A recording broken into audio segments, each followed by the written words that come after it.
Hey guys, let's do a garden update, or my play paddock, the play paddock update.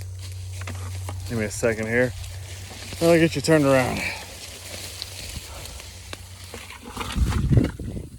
Turning around. So I just got done harvesting basically the third bucket of potatoes that, believe it or not, are volunteer potatoes. Just got done digging them up. But they are potatoes that I missed last year. And just looking next door, gonna have some yellow squash, looks like, to come out and get here in a few days. Nice and healthy plant.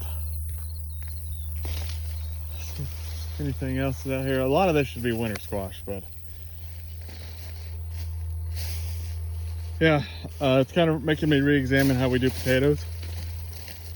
Because I had some plants that were, I don't know how many pounds of potatoes just in one plant. But I'm thinking maybe should plant potatoes in the fall. By plant them, I mean just put them out there and they'll overwinter under a deep layer of straw. This is where I tried another bed. I put covers, I just threw cover seed and squash and stuff together. A lot more of it had came up, but we got that wind and rain, and so I think some of these plants got stripped. We should have had cucumbers down here, and yeah, cucumbers just did not come up. So, but the squashes and stuff did, so that's good. Had the same thing over in this bed, but again, not very many came up. I can pull this bad boy.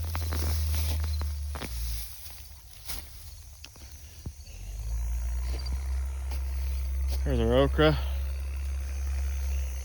Some of this got pretty mixed. The okra looks good.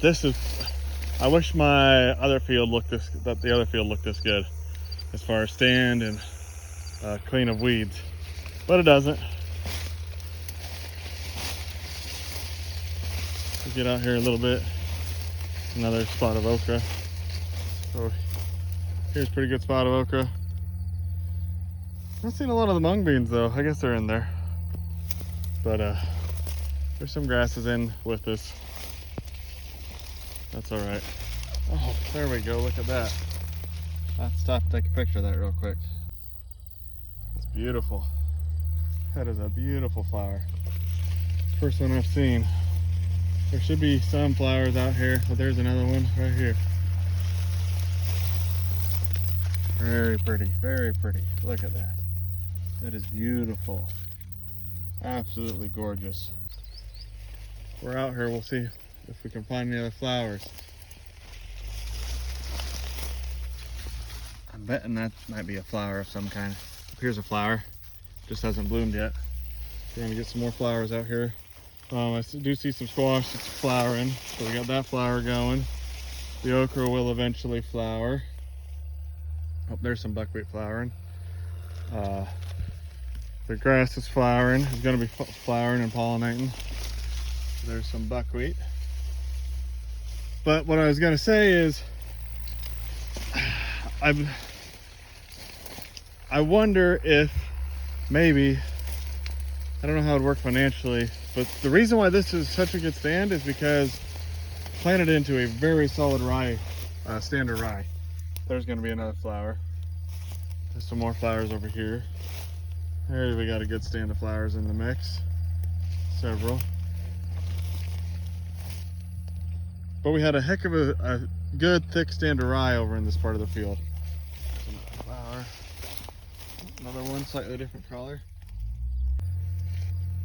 And so I just wonder if to really get establishment, I don't know, trying to balance the grazing with because the grazing is what helps pay for a lot of stuff. But I mean, this would be an excellent field to turn out on the grade, or paddock to graze. I mean, beautiful stand, beautiful stand.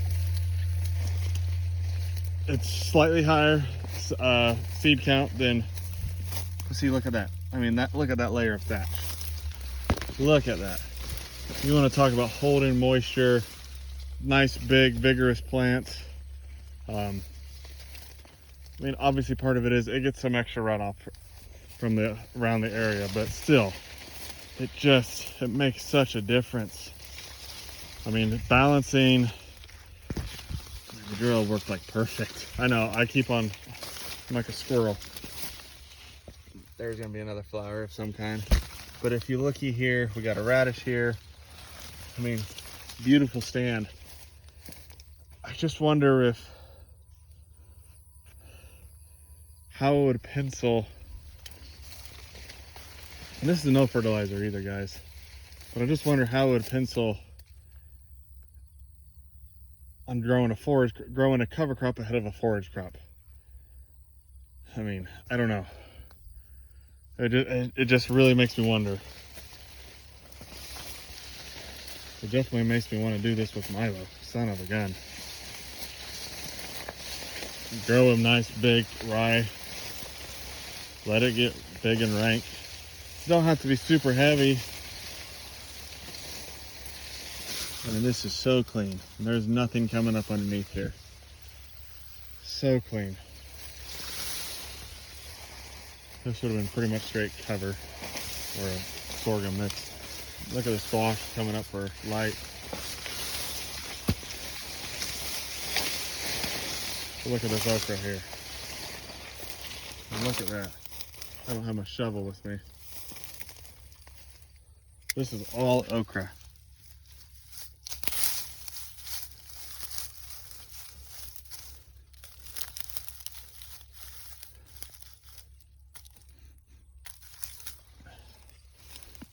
And I don't know.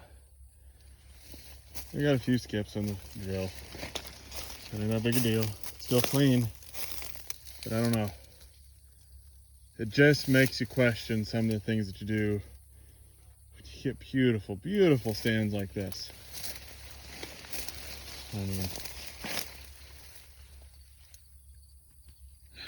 I don't know.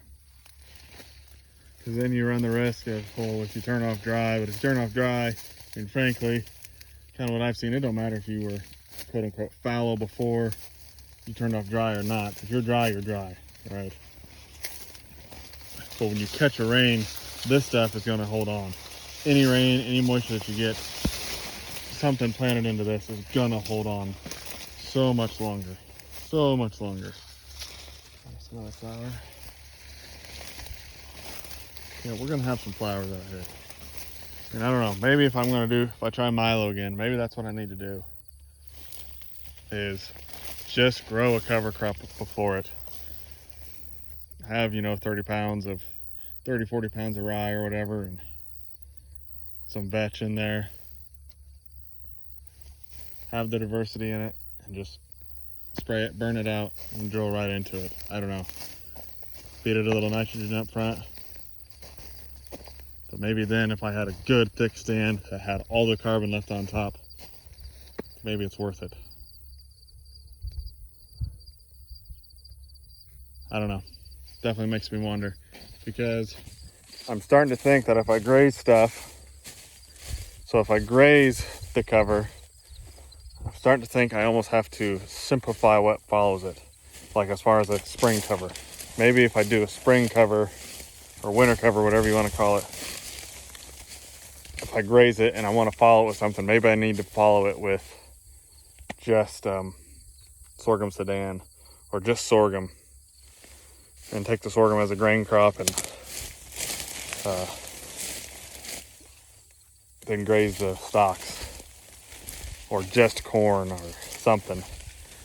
And then if I want nice diverse covers, summer covers, maybe grow a simple rye cover ahead of it, low seeding rate, burn that down, and then go in with my diversity, but control the broadleaves ahead of it or something. I don't know. Just spitballing, I gotta do what I want. This is my video. Because I can tell you, since the first year, the herbicide has not worked like it did the first year. The very first year that we done this, it was like, this is so simple, it's stupid. Because, graze the rye, triticale, whatever, then followed immediately behind it, sprayed, I can't remember if I had Liberty or Roundup sprayed, But had done that, and then drilled it with summer cover, and it was very clean, very clean. I'm not saying we didn't have some pig weeds, but all in all, we had very, very few. Since then, though, we've not had that kind of success as far as stuff being clean. So yeah, I don't know. Always challenging myself. Always trying to make it so that if I am going to spin the seed, I want it to be a success. Because if we get stands like that over there, I mean, the amount of grazing that you can get, if you get, say, 3 tons or more of biomass, standing green biomass, probably 8 tons. That first year we had it, it was a lot. It was a very, very good stand. You get so much grazing out of it. You can be so efficient with it that maybe you can forego the grazing ahead of it type of thing. Maybe you can justify just going cheap, a cheap cover, but just something so that you keep armor on the soil. Like I said, maybe just something as simple as 40, 50 pounds of rye or whatever. Let it get rank, let it get tall, burn it down. Now there you go. You knock it down, you have that thatch layer. The only things that should come through is through your drill rows. I don't know. Maybe that's the way to do it. Maybe that's what we got to do until we get our system better. Is we have to grow a cover ahead of the cover that we're going to graze. Or we can do what we're doing this year and just do farrow. And that, I mean, from an ecological standpoint, it works. It absolutely works. I mean, it definitely works. So, I mean, right now, I mean, I don't know. Like I said, just all sorts of things go through your head doing this type of stuff. So, with that, like I said, that was a little bit of the garden update. Gonna re-examine how we do potatoes. We're gonna take those home, get them sorted. We'll probably save some, use them to replant them, and the others we'll try and store them and eat them. So I'll leave this here, guys. That's enough of my rambling. As always, guys, question or comment, I definitely appreciate it. Always enjoy them. That's what I do this for. I want the discussion. So by all means, if you don't leave a comment on the YouTube page, leave it on the Facebook page. Leave a question. So, thanks, guys.